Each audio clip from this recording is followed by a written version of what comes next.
So we have Shashwin, who is 6.5 years old, who leads us usually. He's Beautiful. our engine. We are all his, we just follow him. So Shashwin, can you start with the Mangalacharan, please? Hare Krishna. Yes, Mataji. Hare Krishna. Om Ajnanatimirandasya Jnananjanashalakaya Chakshurunmilitam Tasmai Shri Guruve Namaha Shri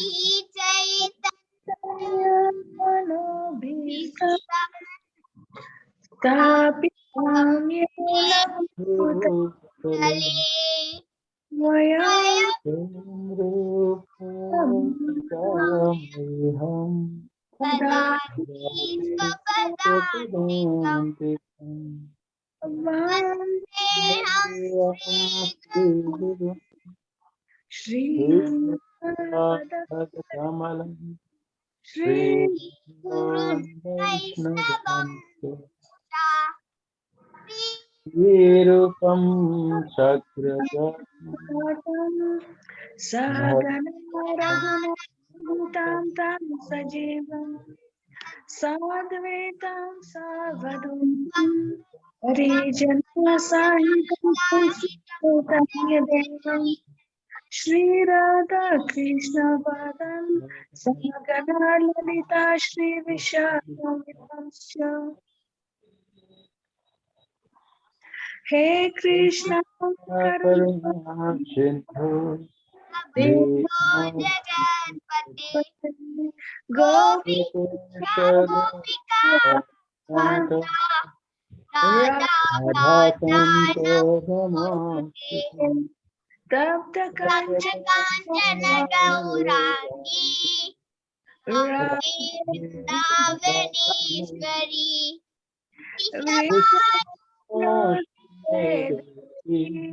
Pranamami Hari Priye Panchakalpatarusya Kripa Sindhu Patita Namo Vaishnavibhyo Namo Namaha Jai Shri Krishna Chaitanya Ananda Dara Srivasadi Bhakta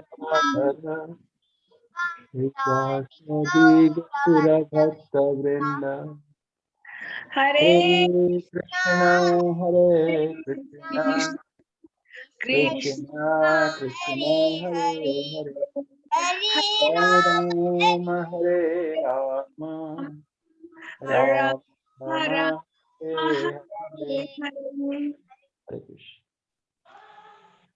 Hare Krishna. Thank you very much for the wonderful Mangalacharan. Hare Krishna, Prabhuji. Prabhuji, we are reading the Bhagavad Gita as it is, and we are on chapter 18.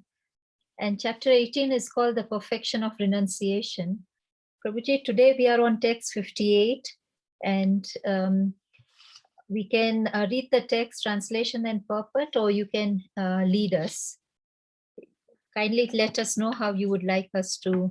I can read the text and purport, and then we can go from there. Mataji, I've got a little exercise which I'd like to do with the group. Is it possible to make me a host so I can share my screen? Sure, Prabhuji. Thank you very much. Prabhuji, you can share the screen now. Okay, yeah, I'll do that after I've read the text, maybe. Yeah, Okay. it's just a short exercise. I'll need to introduce it. So thank you, everyone, for your kind association. It's wonderful to be here with you. And I pray that I can facilitate some discussion. Please pray for me that I can say something of benefit. I'm just going to start with the invocation prayers, and then we can read the verse. Om Namo Bhagavate Vasudevaya. Om Namo Bhagavate Vasudevaya. Om Namo Bhagavate Vasudevaya. So yeah, chapter 18, verse 58. Machita sarva durgani mat prasadat rashyasi atachetvam ahankaran nashvasyasi vinankshyasi. If you become conscious of me, you will pass over all the obstacles of conditioned life by my grace. If, however, you do not work in such consciousness, but act through false ego, not hearing me, you will be lost. So a person in full Krishna consciousness is not unduly anxious about executing the duties of his existence. The foolish cannot understand this great freedom from all anxiety. For one who acts in Krishna consciousness, Lord Krishna becomes the most intimate friend. He always looks after his friend's comfort, and he gives himself to his friend, who is so devotedly engaged, working 24 hours a day to please the Lord. Therefore, one should not be carried away by the false ego of the bodily conception of life. One should not falsely think himself independent of the laws of material nature or free to act. He is already under strict material laws, but as soon as he acts in Krishna consciousness, he is liberated, free from the material perplexities. One should note very carefully that one who is not active in Krishna consciousness is losing himself in the material whirlpool, in the ocean of birth and death. No conditioned soul actually knows what is to be done and what is not to be done. But a person who acts in Krishna consciousness is free to act because everything is prompted by Krishna from within and confirmed by the spiritual master. Srila Prabhupada Ki Jai. So just a quick review of the verse. If you become conscious of me, you'll pass over all obstacles of conditioned life by my grace, Krishna is saying to Arjun. If, however, you do not work in such consciousness, but act through false ego, not hearing me, you will be lost. So here, in this wonderful verse, Krishna is saying that if one is conscious of him, then he'll be, by his grace, one will be able to pass over the obstacles of life. So just a question to you all, do you face obstacles in life? Yes. Yes, Prabhuji. I'm sure everyone does. It's a given that we're going to face obstacles. So here Krishna is not saying, oh, suddenly you come to Krishna consciousness and you won't face obstacles. Obstacles are always going to be there, unfortunately, within life. But by his grace, we can pass over them. I want to give a short example of a different consciousness. Or we've touched upon this in the last time I spoke, how Krishna consciousness is very much an internal process. So you can do various external activities, but it's very much one's internal mindset. So I thought I'd share with you a short story which demonstrates this nicely, and then we can talk a little bit more about how to develop this consciousness and really take shelter of Krishna, especially during times of difficulties, because as Mataji rightly said, we all face difficulties in life. You know, there's going to be difficulties within the family, there may be difficulties with our health, difficulties within our profession. Prabhupada says this material world is a very dangerous place. There's danger at every step. And so it's so important we practice how to take shelter of Krishna effectively. So just a short story to demonstrate three different types of consciousness is once in India, in a very, very remote village, there was a temple being built. And this temple, Krishna temple, was the nearest temple for miles around. So otherwise, villagers would have to travel many, many miles. They'd have to walk on foot to go to worship the Lord. So a reporter actually came to this village because it was such a huge project and wanted to interview some of the workers. So the reporter came and took one worker aside and asked them, oh, so what is this work that is going on, and how, how do you find it? So the first worker, the stonemason, he responded and said, this is backbreaking work. You know, every day I'm lifting these rocks, I'm working 12 hours a day, and you know, I can't wait until this project is over, you know. So and I just want this temple to be built, and then I can go home and collect my money. So in this way, the reporter said, okay, took this worker's answers, and you can very much understand this worker's consciousness. The reporter then went to interview another worker doing the exact same job, a stonemason, and the stonemason said, yes, you know, this is difficult work, but I'm grateful because this work allows me to earn some Lakshmi by which I can support my family. So I'm grateful for the opportunity, though it is very difficult.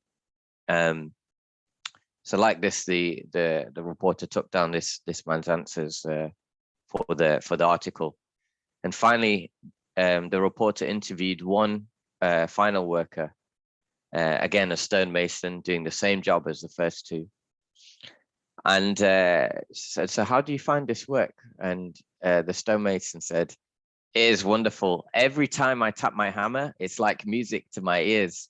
Because for so long, we've had to travel so many miles to worship the Lord. But now, because of this temple, we'll have a place to worship the Lord on our doorstep. So every time I hit my hammer on the stone, it's like music to my ears. And the work does not seem hard to me at all. And even though we may be working 12 hours a day, the day passes so quickly for me because I'm so excited to be working on this project." So here we can see that there were three people externally doing exactly the same thing. They're cutting stone and building a temple, but three very different types of consciousness. The first worker was very much somewhat in the mode of ignorance and resenting almost having to do the work.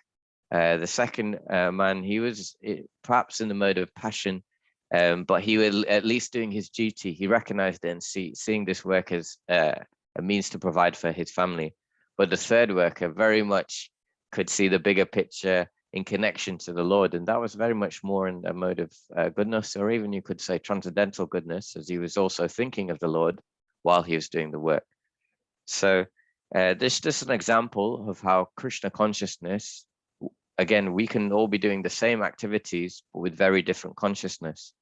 So at this moment in time, Krishna in this, the verse talks about obstacles. So I wanted to discuss with you all how we deal with obstacles in our lives. So I'm going to share a screen, my screen with you here. Can you all see this okay? How to take shelter? Yes, Prabhuji, we can see your screen. Wonderful, thank you. So I want a question for all of you is throw Krishna consciousness maybe outside of the equation for a moment. And if people are facing difficulties in life, how do you think, if we categorize them into perhaps three categories: ignorance, passion, and goodness? First of all, perhaps in ignorance, how do you think people out in the world, they deal with difficulties? Have you got any examples maybe? Prabhuji, as soon as the difficulties come, they probably start panicking, Panic, yeah. Anxious. I was going to say, how do people in this age usually, what are some activities which are considered in the mode of ignorance, which they engage in a lot? Alcohol. Exactly. Yeah, very much. Yeah, very good. So intoxication, that's one. So in this age of Kali, how people deal with difficulties is the tendency to distract, you know, so they may excessively, engage in activities such as alcohol to cope, drugs, so intoxication. And what about in the mode of passion? How do people cope when people are facing difficulty?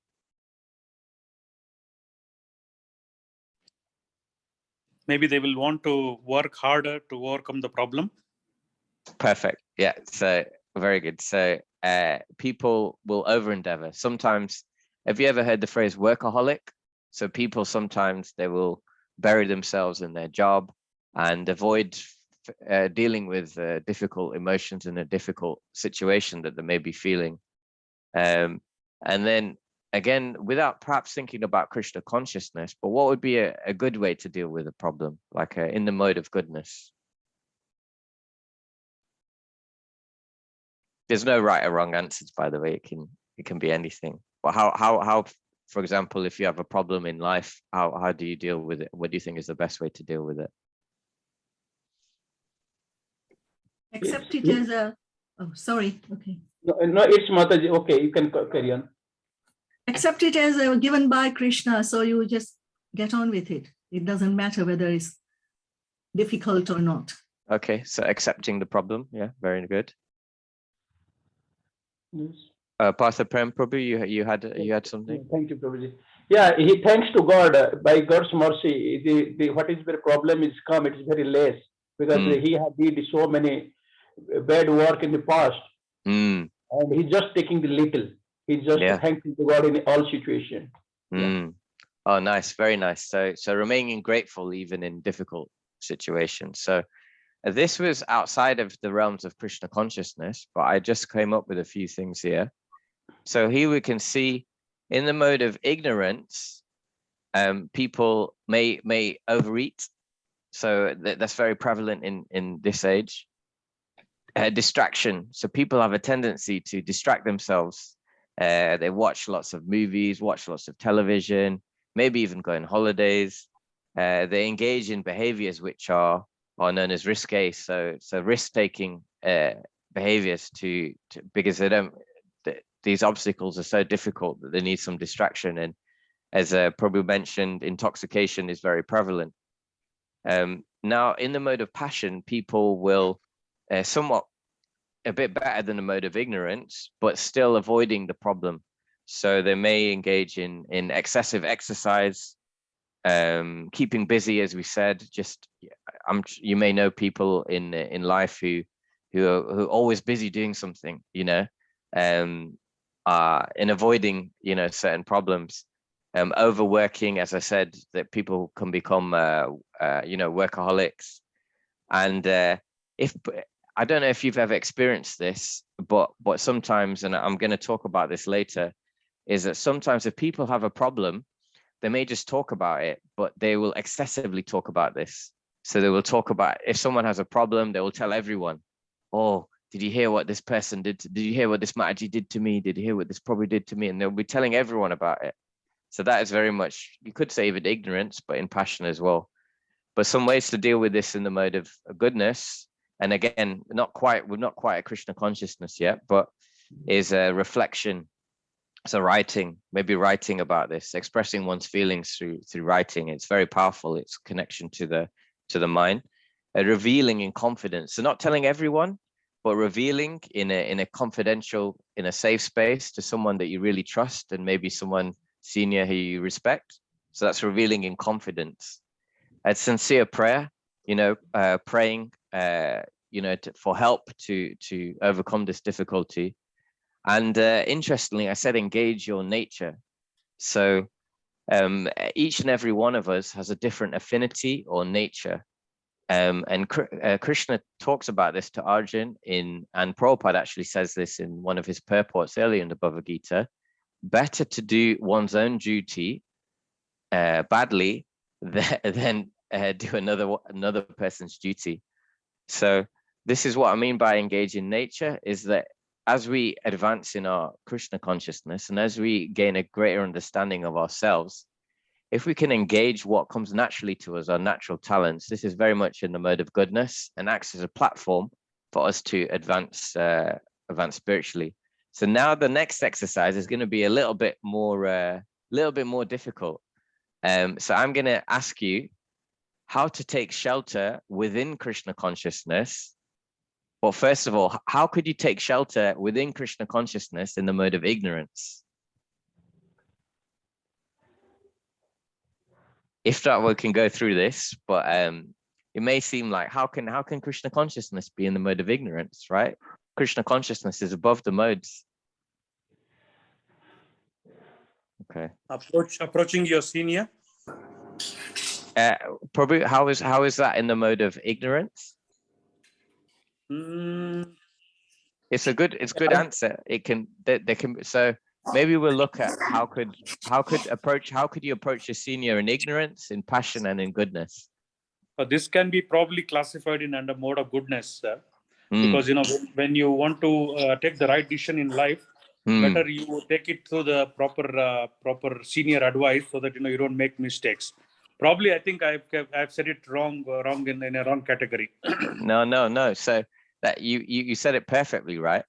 But I think what I'm going to examine now is how we can do Krishna conscious activities, but in the mode of ignorance, passion, and goodness, and how we can face problems in the wrong way, even within Krishna consciousness, like what you said. So I'm just going to explore this more, and I'm maybe at the end we can, if it needs further clarification. So, right. So first of all, chanting is definitely within the mode of goodness or transcendental goodness, right?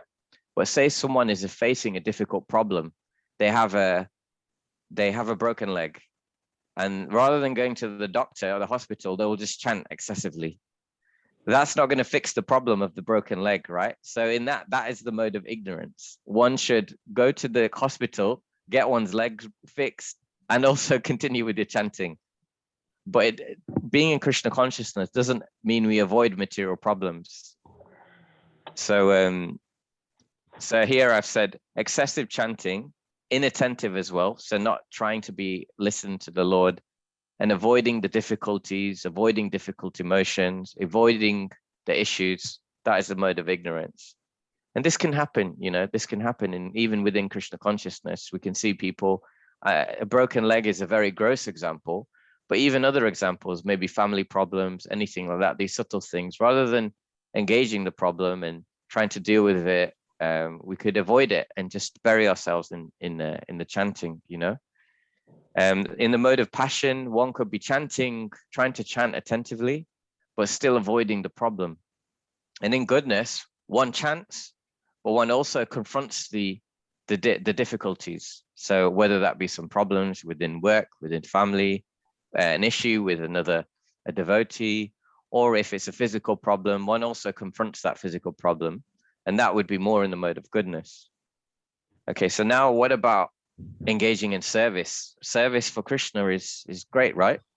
But service for Krishna in the mode of ignorance would be engaging in so much service, one neglects one's own duties, one engages in the wrong service, which isn't particularly suited for one's nature, avoids difficulties they're facing in life and just keeps engaging in the service, and then that can lead to burnout. And I've seen this many times I've experienced it also myself, where perhaps I was engaging in so much service, I was feeling burnt out within Krishna consciousness. And then we have in the mode of passion, engage in one's service. So engage in a service which is more aligned to one's nature. So say, for example, one has a great inclination for writing, but instead one engages a lot in menial service and finds it difficult. Maybe in the initial stages of Krishna consciousness, it's important to engage in one's nature. And Lord Chaitanya says that as one advances, then one can be transcendental to any service and can do any service because they get so much relishment from engaging in the service of the Lord.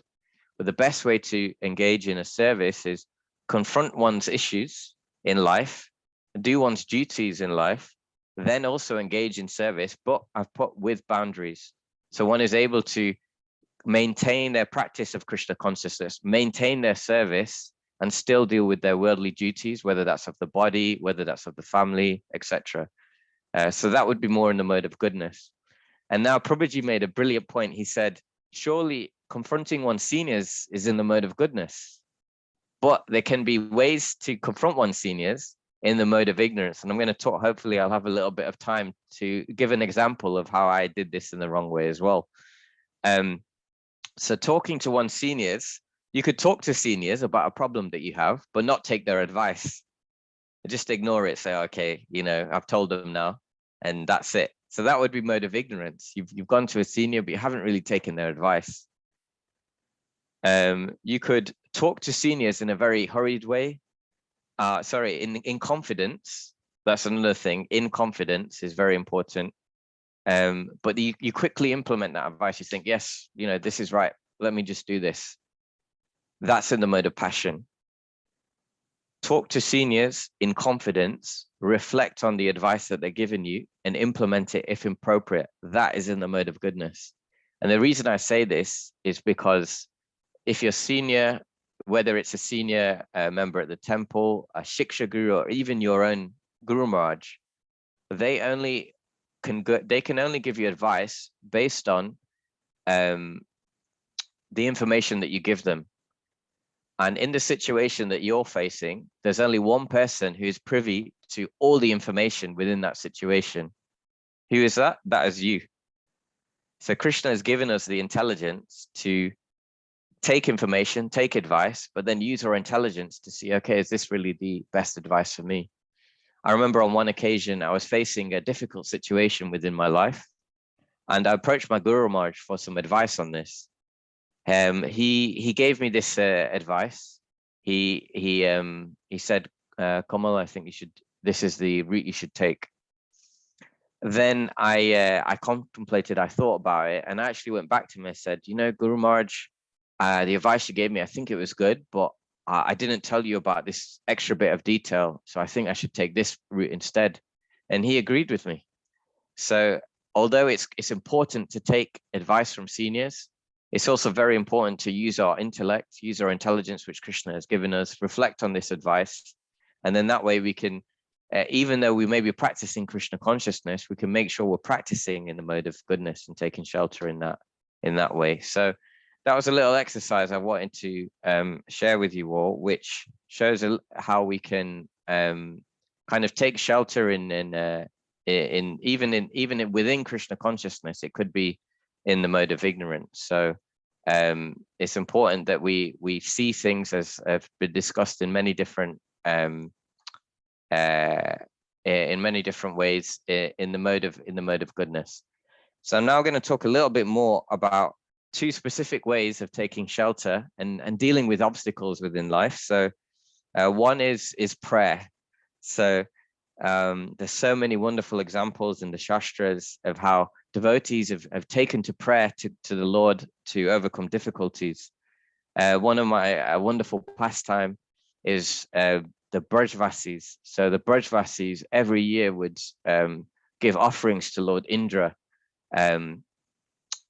So they would give so many offerings, so many sacrifices for Lord Indra. But on one occasion, Krishna came and said, I'm the Supreme Personality of Godhead. You don't need to, therefore, you don't need to worship the devas, such as Lord Indra. And if you just worship me, then you'll receive all benefit. So in this way, the Brajvasis, they stopped their offerings to Lord Indra, at which point Indra became infuriated. And Indra, he's the Lord of the heavens, and he can control the weather. And so as such, he set down a horrible storm, which engulfed Vrindavan. And as such, the Brajvasis, they prayed to Lord Krishna. They prayed, please, let us take shelter of you. And Krishna, being the Supreme Personality of Godhead, he is so merciful and so easily picked up Govardhan Hill with his smallest finger. And it's very significant that it was his little finger he picked up. It's explained in the Krishna book, in the Bhagavatam, that he got the whole of Govardhan Hill as easily as a child picks up a mushroom from the ground. And he lifted Govardhan Hill with his small finger, and he sheltered all the inhabitants of Vrindavan. And through their prayers, they were sheltered. And eventually Lord Indra himself even surrendered to Lord Krishna. So we can see here, this is an example within the Shastra, within the Srimad Bhagavatam, of how devotees really, when they're facing difficulty, they pray to Lord Krishna. I wanted to give an example of my own life where I faced some difficulty, and I really received some reciprocation in my life. So I'm going to share a short pastime first of how perhaps my activities were in the mode of ignorance, and how I was able to overcome that by some prayers. So there was once a king in the Vedic times, And in his courthouse, he would often welcome brahmanas. So within the Vedic culture, it's very important to honor the brahmanas. And one received much benediction from that. And it's littered throughout the Shastras how one receives so much benediction from worshipping the brahmanas. And in fact, in the Srimad Bhagavatam, it's stated that through feeding the brahmanas, one feeds Lord Vishnu. So on one such occasion, a traveling brahmana, he was visiting the region of the king. So the king welcomed him into his palace and sat the brahmana nicely outside in his courtyard. And then in those days, they had many large outdoor kitchens, and as such, the king's men were preparing some prasadam for the brahmana. They laid out the prasadam, and as they were about to bring it to the brahmana, they just laid it out and got everything ready. At that very moment, an eagle flew over the king's courtyard, and in its talons was a snake, which was still alive, but due to its being tormented by the eagle, it was spitting venom. And unfortunately, the venom from the snake, the poison landed on the prasadam. No one was aware of this. No one had seen this. And unfortunately, they served that prasadam to the brahmana. The brahmana took the prasadam and unfortunately passed away. So soon word got around that a brahmana had died in the king's court. And in fact, a woman had heard this and decided to tell all the villagers, everyone in the region, oh, look at this. What a shame on the king. He has killed a brahmana. You know, he has fed poison to a brahmana. He's killed a brahmana. What a great sin that is. And such was the commotion. Now, killing a brahmana is considered a very, very great sin. So at one point, the person who was in charge of carrying out due punishment, a great devotee of Lord Krishna, is Lord Yamaraj. So Lord Yamaraj came to hear of the killing of this brahmana, and he began thinking to himself. He was informed by his Yamadutas, who should receive the punishment for killing this brahmana. You know, it's a great sin. So should it be the eagle, because the eagle was tormenting the snake and caused it to spit the venom? Or should it be the snake itself, because the snake spat the venom on the prasadam? Or should it be the king? The king served the prasadam to the brahmana. Surely it's his fault. And the brahmana was a guest in his court. But then word came to Lord Yamaraj about that lady, that woman, that Mataji, who had been telling everyone, gossiping, bad-mouthing the king. The word came to Lord Yamaraj, and he said, I know who will get the punishment for this killing of a brahmana. It shall be that lady who is bad-mouthing the king. So he can see that even the snake, the eagle, and even the king, all their intentions were pure. You know, they had no intention real to kill the brahmana, but the vicious tongue of the lady was to put down the king. And so in such a way, she received such a strong reaction. So why do I tell you this pastime? Is because unfortunately I was involved in, I like to be quite honest in when I give class. So many years ago, I was badly treated by someone, a devotee, and I felt very resentful and bitter about it. And then I moved into the temple. I became a brahmachari. But then people would say, oh, you know, such and such devotee. And I would blaspheme them. I would say, yes, I know that devotee. Oh, you should stay away from them. They did this to me. And everyone and anyone I would tell who, you know, I'd badmouth this devotee so much. And for some time I'd been chanting 16 rounds in the temple. And although I can't say my chanting was very high standard, I could do it. I could chant. But suddenly I found, as I was speaking badly about this devotee, in the mornings, it became so hard, so difficult to chant my rounds. And it was like, the only way I can describe it is when I was chanting in the morning, it was like walking through quicksand. It was walking through mud, or it was like I was walking with heavy leaden boots. It was so difficult. And then I confided in my seniors, and I said, you know what, I've realized, you know, I think I'm committing aparad. Aparad literally means one who goes against Radha. And Lord Chaitanya actually says, if one who worships me, but at the same time criticizes my devotees, it's like throwing hot ashes on my body. So in this way, I realized my mistake, that even though this devotee had hurt me, had done some things to me, it was wrong of me still to tell everyone about them and blaspheme them. But I thought, what can I do now? I'm really struggling to even chant the holy name.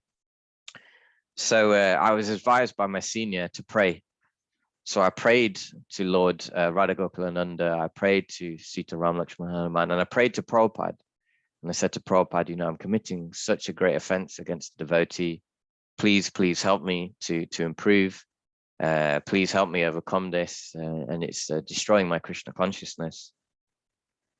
And as such, but also as well as doing these sincere prayers, I thought, right, that's it. From now on, if anyone mentions that devotee, I will change the subject. So anyone mentioned that devotee, I was like, yes, I know them. Yeah, Haribol. Oh, did you hear the class this morning? It was wonderful, Haribol. And I would just change the subject and stop myself from engaging in conversation about them. And as I did this, as I changed my behavior and I continued to pray, suddenly one morning I woke up and I could chant again. And it felt like I was on cloud nine. I was so happy that I was able to chant. So the reason I give this example is that prayers, when we face difficulties, can be very powerful. But Prabhupada also says that, in the Christian tradition, they go to the temple and they do a confession. So they say to the priest, forgive me, Father, for I have sinned. But then they will go out again and commit that same sin. So not like this. It's important that we engage in sincere prayers, but we also try and think about things, engage in the mode of goodness, think about also what can we do to face the difficulty. As the saying goes, God help those who help themselves.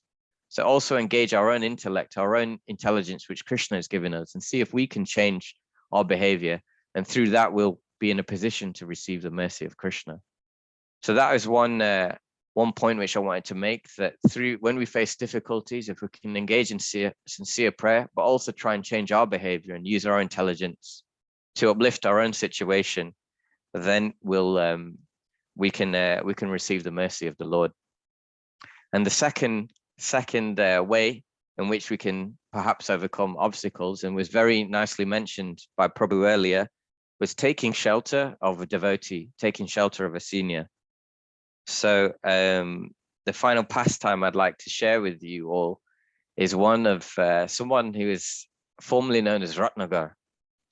So Ratnagar was a thief, and not only was a thief, he was also a murderer, and he would wait by the roadside, and he would kill passers-by and steal from them, and do so many wicked, horrible things. So on one occasion, he was waiting by the roadside, but a sage happened to be walking by. This sage was in fact Narad Muni. So Narad Muni was walking by, and Ratnagar decided to tie him up. So he tied Narad Muni up in preparation to steal from him. So Narad Muni questioned him and said, does your family know what you're doing? Do they approve? And he said, this is how I make money to feed my family. So Narad Muni says, do you think they would approve? And he says, well, what do they care? I'm putting food on the table by doing this in this way. So he says, have you asked them? He says, okay, I'll go and ask them. So Ratnagar goes home, goes to his family and tells them all that he's been doing to support them. And this is how he's been bringing Lakshmi back to the family. At this point, his family are disgusted with him. They even want to disown him. Upon hearing this, he becomes extremely depressed and is lamenting so much. He goes back to Narad Muni and says, I've told my family what I've been doing and how I've been making a living. Please, I don't know what to do now. He's overcome by lamentation and grief. So he releases Narad Muni, and Narad Muni then instructs him and says to him, at the moment he surrenders to Narad Muni instructs him and says, you chant the names of the Lord. But the problem was Ratnagar, he was so fallen, so polluted, that he could not even utter the names of the Lord. But he was so used to killing that he could say the word for kill. And the word for kill is Mara. So Narad Muni says to him, I want you to just chant Mara, Mara, Mara, Mara. So he goes to the forest and just is chanting Mara, Mara, Mara, Mara, Mara, Mara. And obviously, as you can hear, that this is actually the names of Lord Ram, Lord Ramachandra.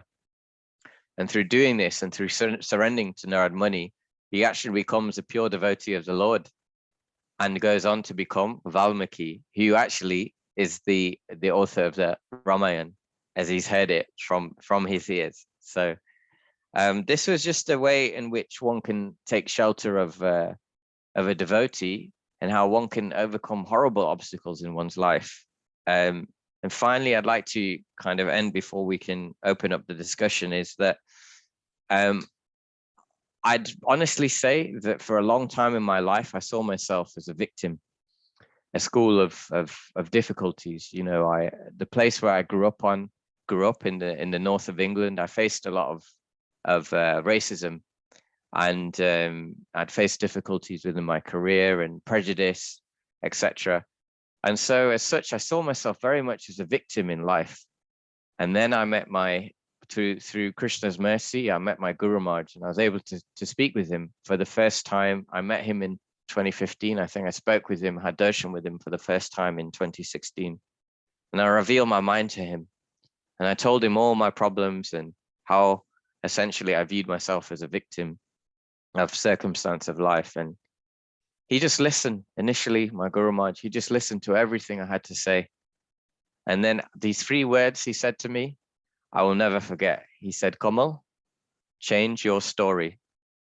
And these words had such an amazing impact on my life, and just the power of association of a devotee of the Lord. And since then, I've started to see the difficulties I've faced in my life as a blessing, and that they've helped me develop such strong character and able to face the difficulties of life. And if I hadn't faced those obstacles in life, I may not be where I am today. I may not even be in Krishna consciousness. So through the association, through revealing our mind in confidence is very important. Not telling everyone and anyone, but someone we really trust, someone who's got a strong connection to the Lord. In confidence, we can tell them, this is the problems that I'm facing. And they're able to, because of their connection, Krishna uses these devotees to speak. So he speaks through he acts through his devotees, and he speaks through his devotees. And through that, by revealing our hearts in confidence to a devotee, we can overcome the obstacles of life. So those are just a few thoughts on this verse. We talked about the different ways in which we can take shelter of when we're facing difficulties in life. We talked about how even within Krishna consciousness, we could be acting in the mode of ignorance, even if we're engaging in Krishna conscious activities. And it's important to use our intelligence and engage in Krishna consciousness in the mode of goodness. We talked about prayers and how prayers are very important, but also, again, using our intelligence that Krishna has given us to act in the right way, and not just praying and hoping everything will be okay. And finally, revealing in confidence to a devotee, to a trusted devotee of the Lord. And that can give us so much shelter and help us to overcome the obstacles that we face in life. So I'd now like to ask anyone if they have any comments, corrections or questions, and just thank you so much for the opportunity to speak. Hare Krishna. Hare Krishna, Prabhuji, thank you so much for this class, and I learned a lot today. And what was eye-opening for me was that you can still be in the mode of ignorance and passion, even if you are in Krishna consciousness. Wow, that was so powerful, and I have done it. I'm praying for you, everything will be okay. I'm doing extra rounds for you, everything. I say this to my daughter, and not actually addressing the problem. They have a problem, and I am not even trying to listen to them. I'll pray for you. I'll chant an extra round and hope for miracles to happen. So thank you so much, Prabhuji. I think this was the best class, at least for me. even in Krishna consciousness, you can be in the mode of ignorance and passions. Wow, that was good. And I also liked what you said about Prajalpa, or thinking bad about anybody. It can be a devotee or not a non-devotee. And for me, especially, I get consumed by it. And not only my chanting, obviously chanting goes bad, or don't even chant because you are so consumed by hatred might be a too harsh a word, but by the dislike you have, or it just consumes you, and the whole activity, even cooking for the family, goes haywire. So yes, Prabhuji, thank you so much. And we all suffer these obstacles. At least I am suffering these obstacles. So thank you for revealing your stories. And if you can make it, we think we have a little chance as well of trying to get rid of these anarthas. So I open it up to anybody. Anybody has a question or comment?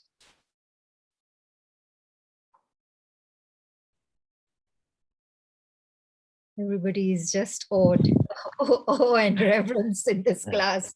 No, that's no, just thank you so much for your comment, Mataji. You know, I've experienced for many years, in fact, I'd wake up in the morning and I would just start chanting. But the first few rounds, although externally I would be saying Hare Krishna, Krishna Krishna, Hare Hare, Hare Ram, Nam Nam, Hare Hare. In my mind, I'd be thinking, you know, shopping list, broccoli, bread, milk, you know, all this kind of thing. And then, or the tasks I had to do for the day. And so we can see that, again, you know, it's important that if we're feeling anxiety, now I have I realize that it's better for me before I chant. I mean, everyone is different, but before I chant now, I just write. I write about any realizations I had from what I've been reading the day before. I write about any worries that I have, and I just get it all out. And then I start chanting, and I found that my chanting is so much better now that I do that in that way. So again, that's just an example of how before I was very much, you know, I may have been chanting, but my chanting was no good, really. I was too busy worrying. So it's important to address the issue and then engage in Krishna consciousness. And that way we can find our otherwise, for me anyway, I can speak that our connection to Krishna is almost blocked if we don't also use our intelligence to deal with the issues that we're facing. Yes, Prabhuji, and even me, I used to make the menu for the day while chanting. So, but now I know that I'll do whatever I have to do. I write it down and say, okay, so this is it. Now get on with chanting. And I used to feel very tired after chanting because I was chanting with my mouth, but my mind, I had more thoughts while chanting because it was free. My mind was free. So it really tired me in the beginning, but slowly now I'm learning as well. I think it's a good idea to write down what is worrying you and then take it as it goes. Thank you, Prabhuji, for sharing that. Yes, Arya Govindas. Yes. I just have a quick question on your realization that when you're you know, bad mouthing the devotee whom you are mentioning, did you approach him for, I mean, with your you know, with your feelings, or how did you come across, I mean, come over that this thing? Yes, so I think thank you Prabhuji for your question. I think every situation is different, so this isn't the same. But what I did was I assessed the situation and I realized that this person, this devotee, I respect them, but they're probably not going to change. That's just the way they are. They've treated many people like this. So me approaching them and telling them isn't going to make any difference. But what I can do is I can just, in my mind, respect them, and but keep a distance. So that's the way I dealt with it. In some cases, if it's a close family, if it's a close friend, if it's someone you want to have a relationship with, then it is important maybe to talk to them, to talk about the feelings. But the Bhaktisiddhanta Maharaj says that, so sometimes we are often told within Krishna consciousness, it's very important to associate with devotees, but Bhaktisiddhanta Maharaj actually takes it one step further and says like-minded devotees. So it's okay, you know, Maharaj is saying it's okay. We're not going to get on with everyone, you know, even within Krishna consciousness. I don't know, I have this calendar of Prabhupada quotes every day. And Prabhupada even says, even in the spiritual world, you know, there are disagreements among, so what to speak of here in God Brothers, there will be disagreements, but we try and just, we see which devotees we can work with, and we take those and that we take inspiration from, we take their association. Some devotees we need to respect from a distance, but that's okay. We just, you know, respect from a distance and don't engage too much. And that way, for me anyway, I knew then if I didn't associate with this devotee, I could avoid committing aparad. So that was how I dealt with that situation. Thank you, Prabhuji. Thank you so much. Hare Krishna, Kamal Prabhu. Very nice class. I very much enjoyed your class. Oh, thank you so much, Prabhu. Yeah. I just wanted to ask you something or comment on something rather than ask maybe, and whether you agree with it or not. Yes. Sometimes when you chant, you have an issue. Yeah, you may have an issue. But sometimes when you chant, you get the solution to the issue you are having by chanting. So I just wanted to add that and probably take your views on it as well. Hare Krishna. Hare Krishna, Avinash Prabhuji. Thank you so much. So Avinash Prabhuji has helped me so much within my Krishna consciousness. When I was very new, I would go to his house for Sangha. So I felt very much kind of, he's very much my senior, but I would say I completely agree that it's important we use our intelligence, but ultimately by what we're doing, what Krishna is trying to teach us is that yes, we use our intelligence, but we also pray to him, surrender into him, and realize intelligence is coming from him anyway. So earlier in the Gita, Krishna says that, you know, I'm the intelligence in man. He also later says that he is that same quality. He uses a different word in Sanskrit, but essentially is also the intelligence of women. So yes, I completely agree that we can just pray to the Lord, you know, and as Prabhupada did when he came to America, and he said, Lord, I don't know why you brought me here. I don't know how I'm going to do this, but I'll just pray. And through that, Krishna was able to use him as an instrument and give him the ways in which he can spread ISKCON. So yeah, I completely agree as well. Sincere prayer. But I think the difference is chanting in the mode of ignorance is we're thinking about other things. Chanting, but if we can sincerely, my Guru Maharaj says that it's very difficult to chant completely attentively, but even just the act of trying to chant attentively, just try, that is very much, Krishna will appreciate that. And then as Avinash Prabhuji says, he can give us the inspiration to overcome the problems that we are facing. Thank you, Prabhu. Hare Krishna.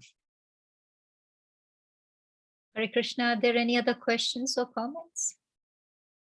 Prabhuji, while people are thinking about the questions, I'll take you back to the same question about this devotee whom you don't get on with, or a family member you don't get on with, and you see them every day and you have to live with them. So Prabhuji, how can we deal with that situation? So very good question, Mataji. So I had a situation. I was a brahmachari for 1 year, and I was sleeping next to one devotee who I had a problem with. So we were sleeping together. We were traveling to the dhams together. We'd do service together. We'd be sitting class together. It was literally 24/7. I was next to this devotee. So in that case, if it's someone who is you have a problem with and you can't avoid them, the situation I talked about in the class, I could avoid that person, so that was fine. This person I couldn't. So instead, I did what Avinash Prabhuji said. I prayed to Krishna. I said, please give me the intelligence. I don't want to cause offenses, but this is really agitating to my mind. You know, this devotee I feel is making me feel very bad. And then I talked to them, but I think the focus, and I'm going to come at it a little bit from a psychological point of view, is that first we make the focus us. So if we make the focus the other person and blame, then they feel attacked. So instead start with, I feel, I just, when you do this, it makes me feel this way. So I just feel a bit hurt, you know, and I think it's important to take a humble position. So rather than attacking, because then people will continue to attack. Instead, take a more humble position, and in that way, help them to understand that what they're doing, and say, I'd really appreciate if you could change that behavior. And yeah, and through that, it's difficult. It's difficult. It's never easy. Some people, they don't want to change, and they may be our close family, in which case we may not have to engage in those activities or conversations with them. We may have to avoid talking about certain things with them. So it's very much a case-by-case basis, but always try and take the humble position. I like to share stories, so I'll share one more story. Is I was a brahmachari and I was traveling around South India, and at that point, there was many years ago, they'd taken away all cash in India, so there was no cash because there's so much counterfeit, and there's a very limited amount of 2,000 rupee notes being distributed in cash machines. We had no Lakshmi to travel, and no Lakshmi for even prasadam, nothing, accommodation. We were living in temples for free and stuff, and it was very difficult. Then finally they released these notes, and there were huge queues of people for these cash machines in India. So we came to the cash machine, and the cash machines in India are very slow, very, very slow.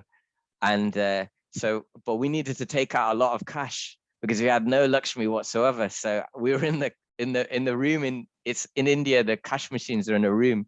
So we're in that room for about 15 minutes, and there was a huge queue of people.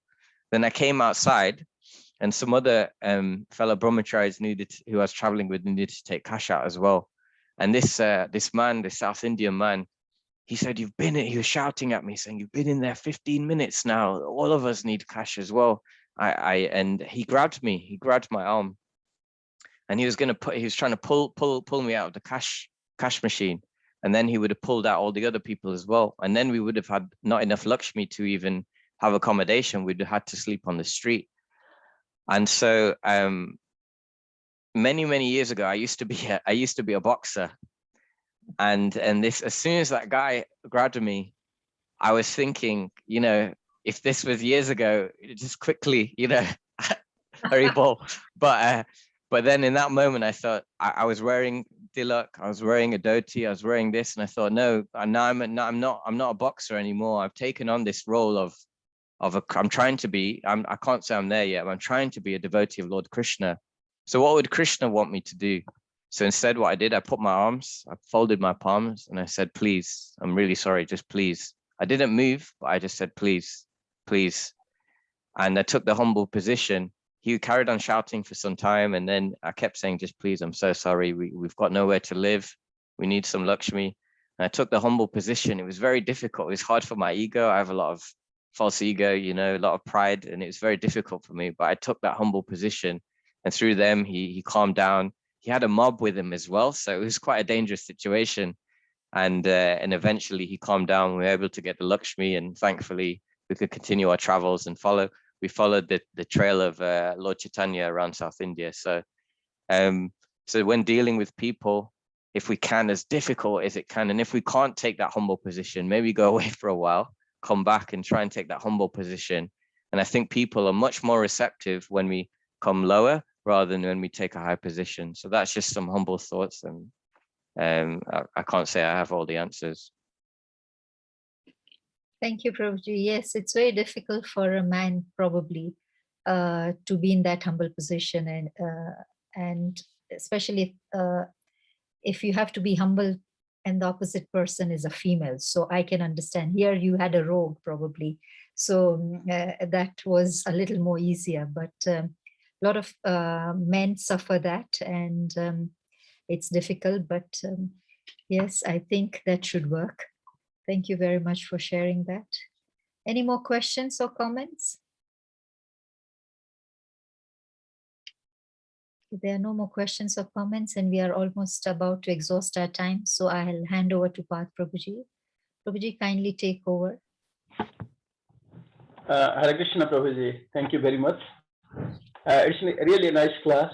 Also explained very nicely and different aspects and angles how you are in a good consciousness and Krishna consciousness, even our adverse situation. Thank you very much for your summarize just like that, how we're supposed to be in a different consciousness, like you are giving the story about the three workers that do the same work, but their consciousness is different. So in that learning is that, or the moral is that, even we are doing the some opposite work, but how our thinking supposed to be there. That one also is very nice. And also very nice you are explaining how in a different approach, like taking shelter in different moods, it is very difficult. Like in mood of a passion or ignorance, we are taking shelter. But we can try how it is supposed to be happen. Also very nice point you are asking, highlight about the prayers. Prayers are a very powerful point.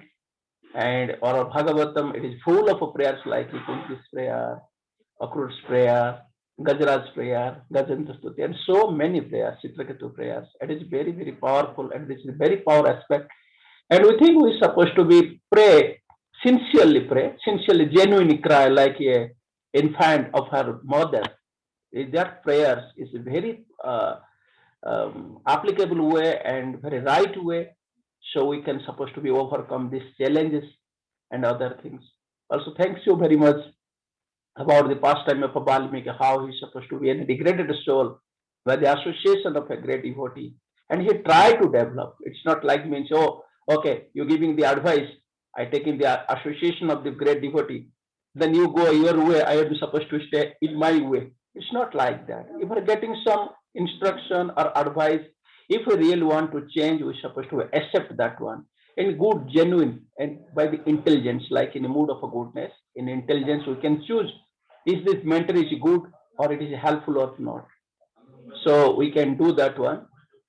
So if you are sincere and Krishna really sent the genuine, our guide, or genuine, our mentor, or genuine guru, it's no doubt. Also, thanks very much about your experience about how in South Indian story, how you're supposed to tackle the situation. It's nice, really. It is very difficult to become humble all the time. It is very difficult. But if a Krishna devotee is do anything, this is a miracle. But it is a learning and it's a lesson how you're supposed to be tackle all the situation in adverse position. Thank you very much. It's really informative and in so many like lessons we teach today, learn today about your lessons. Thank you very much. I request all the devotee, please unmute yourself and chant Hare Krishna. For glorification of His grace, Kamal Panchal Prabhuji, please join. Hare Krishna, Hare Krishna, Krishna, Krishna, Hare Hare, Hare Hare Ram, Ram, Hare Hare Ram, Ram, Ram, Hare Krishna. Hare Krishna. Vancha kalpa Sindhubhya eva cha patitanam pavanebhyo Vaishnavebhyo namo namaha. Srila Prabhupada ki Jai. jai. His grace Kamal Panchal Prabhuji ki jai. Jai. Hare Krishna. Hare Krishna. Hare Krishna. Hare Krishna.